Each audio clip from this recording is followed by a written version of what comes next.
Hey guys, welcome back to my channel. I am in my new spot. I did film a vlog closer to when I moved, but that hasn't gone up yet. So I don't know if that vlog is gonna go up yet or this video, but either way, I have moved. I am now in Georgia. We've been here for about a month and everything's different because of that. I got 2 extra new shelves, which I'm super excited about.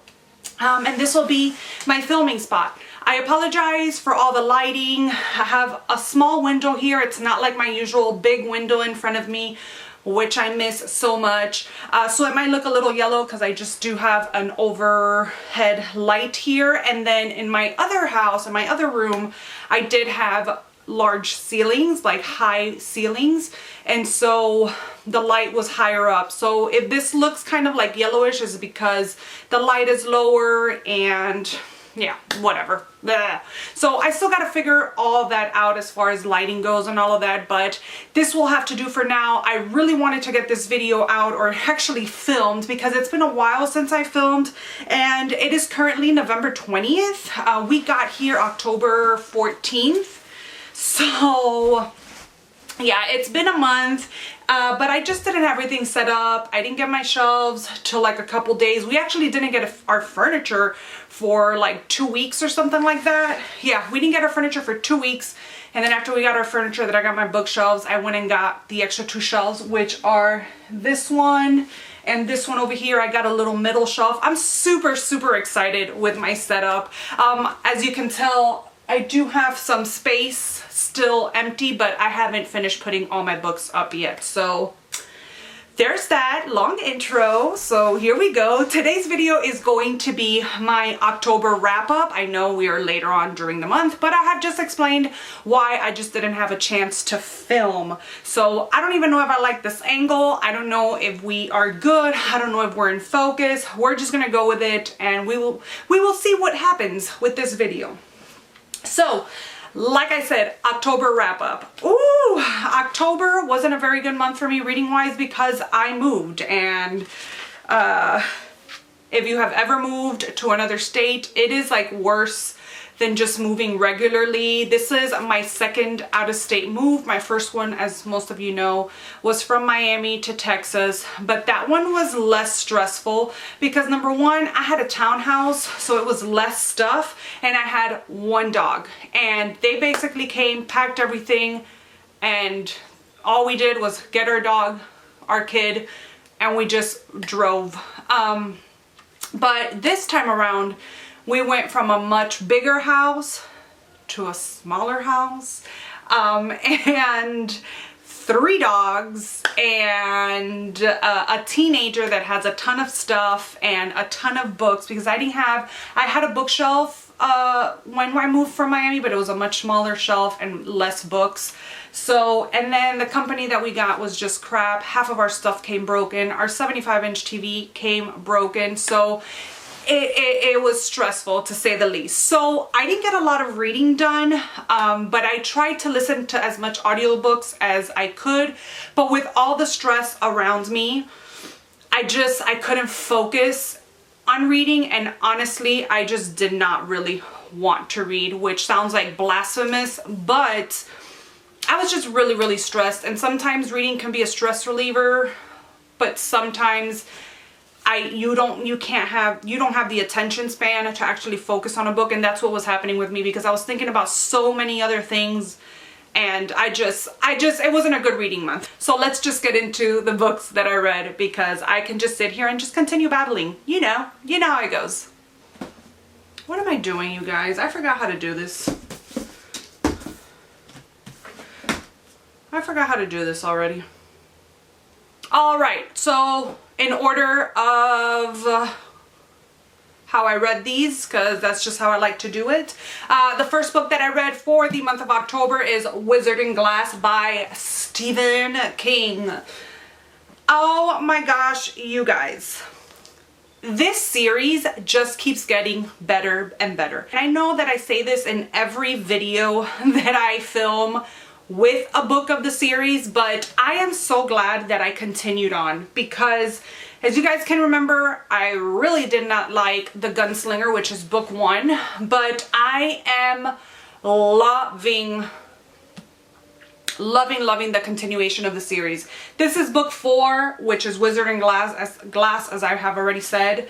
And again, not much to tell, but I feel like with each book that you read, while there is a overall joining of the stories, obviously, I feel like each story is a story within itself. Does that make sense? Like, you have the journey to the Dark Tower, but on this journey, many things happen, and I feel like each book just focuses on those issues or those different happenings. I can't say much about this. I can't talk much about the characters because it'll spoil another book. So just know that I gave this 5 stars. I am loving the direction that it's taking. I actually just finished book 5, which will come in my November wrap-up, but oh my gosh. As of reading this one, I thought that this one was my favorite. This book is so much darker than the other 3 books. They're all dark in a way. This one is so much darker. The characters are just incredible. Here we have also Roland going back and recounting some things that happened to him in his youth, and what brought him along on this journey to the Dark Tower. I felt like we really got to know the characters more. There was a deeper bond with the characters themselves, which was just incredible to see.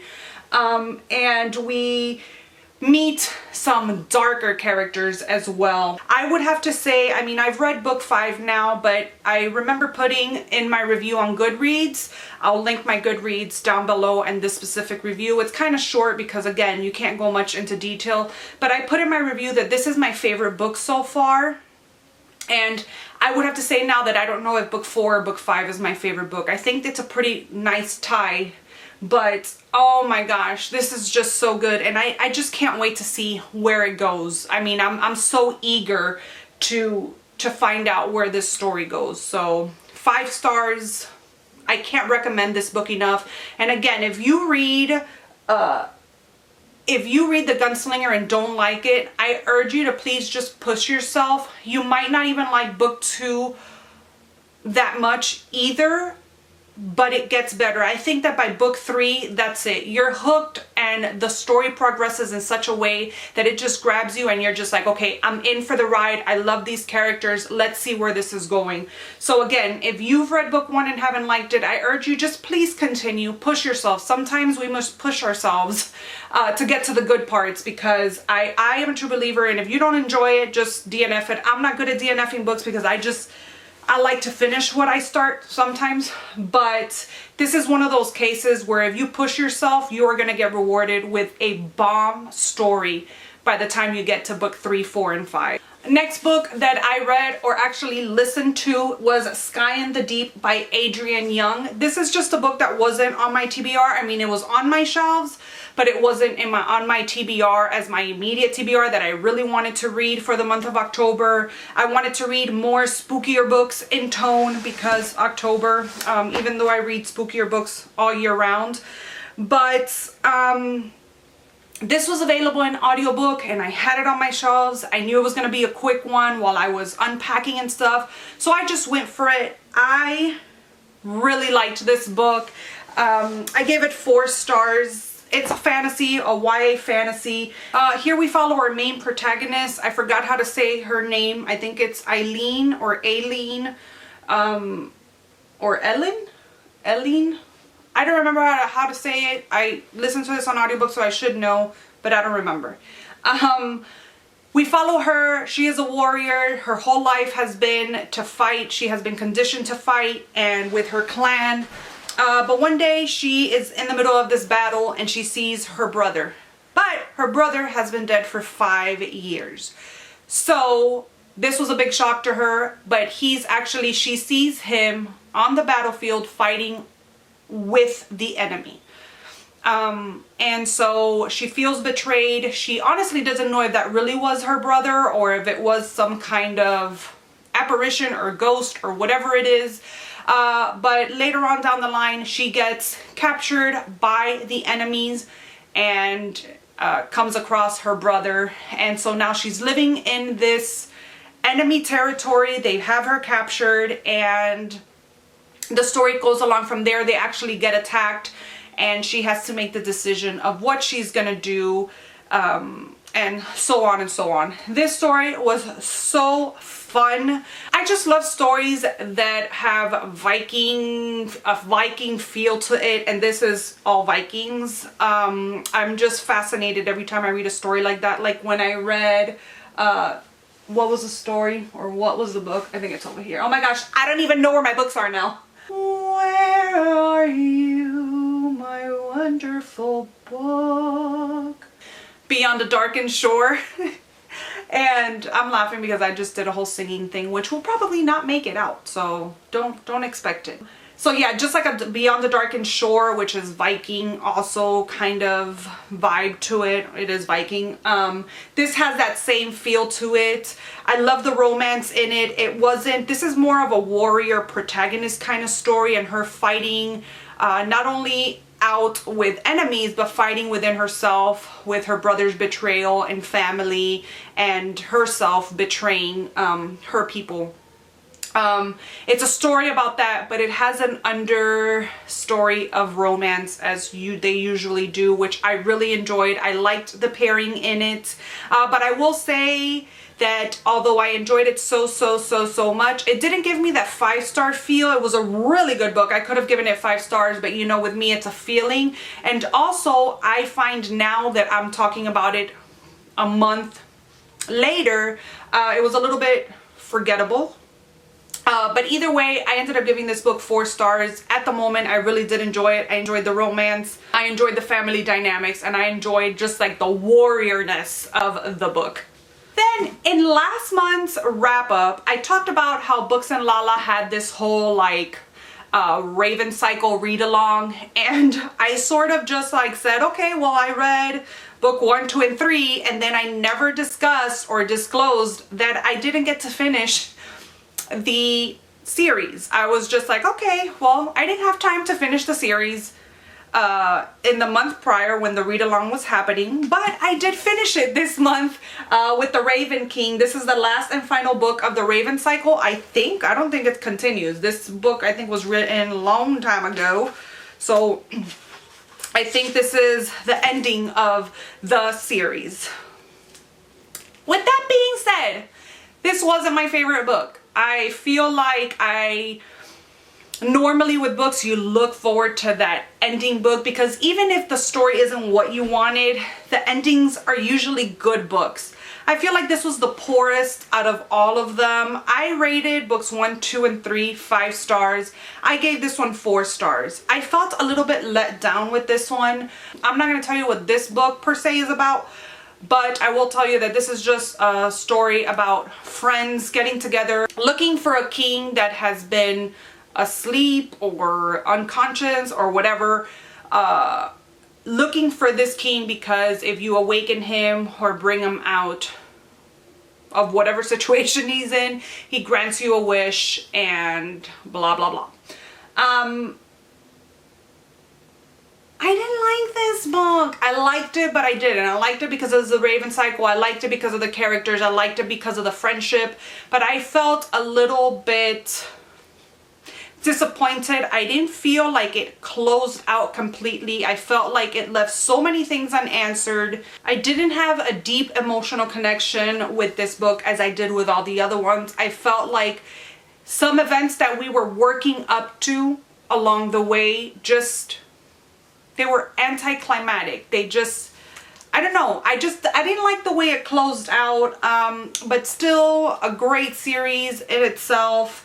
And I gave it 4 stars. I think I already said that, but whatever. It wasn't my favorite. I thought this one was gonna be like, oh my gosh, but it didn't wow me like the other 3 books. Next, because I was eagerly, impatiently awaiting a release that actually happened yesterday. I reread,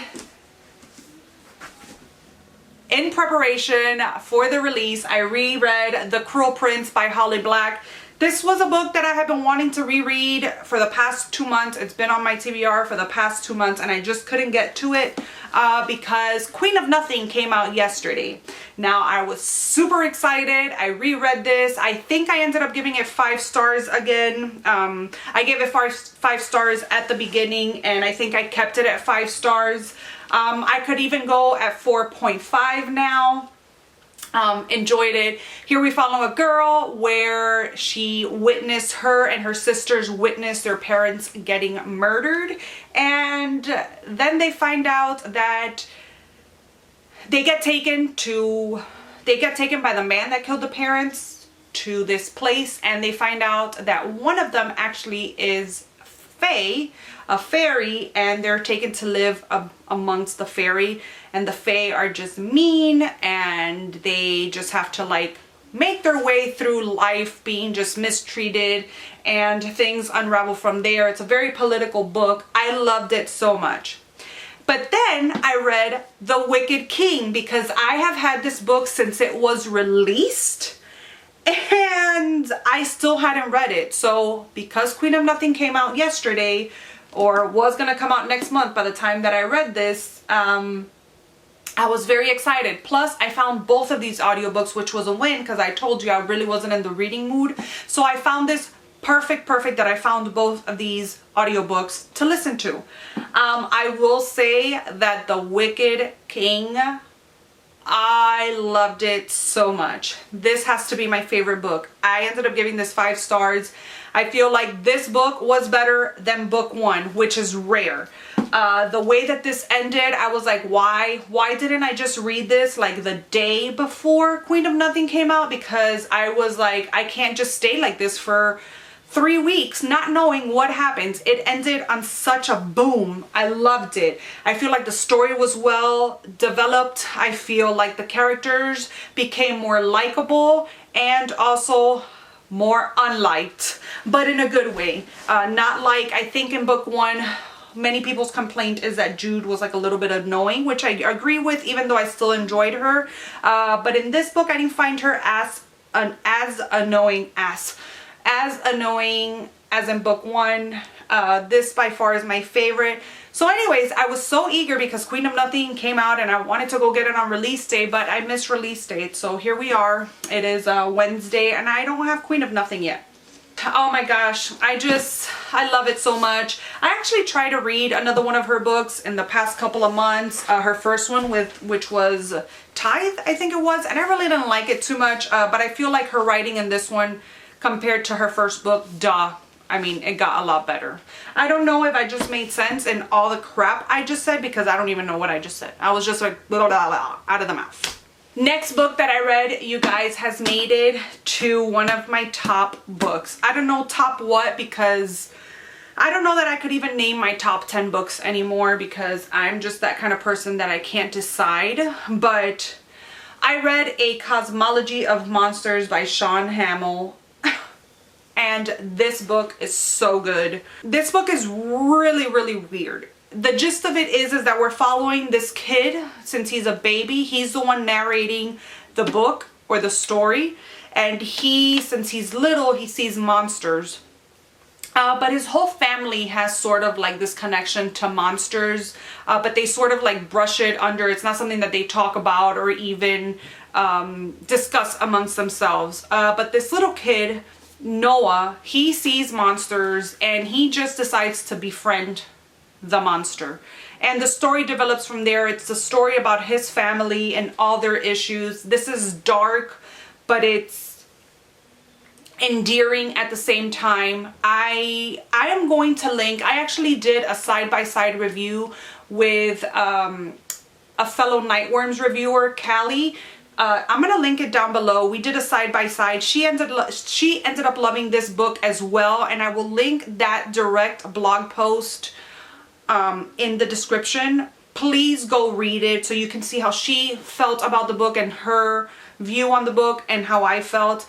I wrote at the beginning of this review that I wanted to write the review right away, but I needed to really gather myself because I was sobbing at the end of this, like ugly tears, sobbing. And I tend to really fall in love with horror books that make me feel that. When I cry and I ugly cry in a horror book, it's gonna become a favorite. Like The Rust Maidens was another book that I cried on. It was another book that I sobbed with. When a horror book makes me cry, it's one of those deep, gripping horror novels, and those are my favorite. I loved his father, Noah's father, Harry, was one of my favorite characters on here, and I wish I would have gotten more from him, but the story was perfect. You can't get more from Harry, but I feel like his character was so endearing, and the way he was with Noah's mother was just, I mean, won me over. But the family has a haunted house. They open up this haunted house, and it's so amazing. It has any aspect that a horror lover might like. You have H.P. Lovecraft in here, you have the haunted house, you have a love story, you have a dark story, a messed up story, a story of love, a story of brokenness. It's all in one, and it's so good. And it is so hard to believe this is Sean Hamill's debut novel. Like, this is his first book. Whatever this author writes from here on out, I want. This was phenomenal. If you haven't read this, I urge you to read it because it's amazing. It's blurred by Stephen King. It says if John Irvin ever wrote a horror novel, it would be something like this. I loved it. It was just phenomenal. 5 stars, all the stars. I just can't talk about this enough. And the cover to this is just beautiful. So one of my favorites this year, probably one of my favorites of all time. Highly, highly, highly, highly recommend this book. And the last little book I read, I'm going to put a picture up here. It really isn't a book. It was a novella. I read The Lost Sisters, also by Holly Black. This is novella 1.5 in the Folk of the Air series, which is The Cruel Prince and The Wicked King. I ended up giving this one 3 stars. I feel like I should have given it less stars, but because it's a story that I love so much, I just gave it 3 stars. This is just Taryn's point of view, which is Jude's sister. Gives you an insight to why Taryn did what she did in the story. I'm not going to ruin anything because it would be a really big spoiler if I do. But it's justifying Taryn in a way of why she did the things that she did in The Cruel Prince. But I find that even though I liked, in a way, hearing her side of the story and why she did it, it still, to me, didn't justify her, or it didn't make me like her anymore, or it didn't make it okay for why she did what she did, if that makes sense. I could have done without it. I'm glad that it was there in a way, but I could have done without it. But it's so short. I listened to it on audiobook as well while I was in bed playing games while I was trying to fall asleep. But it wasn't anything to write home about. So, but I'm glad I read it, I guess. And I don't know what else to say about that. Awkward. So yeah, you guys, those are all the books that I read for the month of October. It was a pretty good reading month, especially that I got to read A Cosmology of Monsters. Again, go check out that review. I'm going to link it down below in the Nightworms blog. I think it was just amazing. And anytime I write a review for the blog, I just feel accomplished because I barely write reviews for the blog because I'm so hard on myself and because I'm such a perfectionist, and I just feel like I'm not good at writing reviews, that sometimes that stops me. But when I do write a review, I'm just, especially for a book like this, I'm just so proud of it. So I will link it down below again for the 5th time. Go check it out. Thank you so much for watching. I will see you guys in my next video. Bye.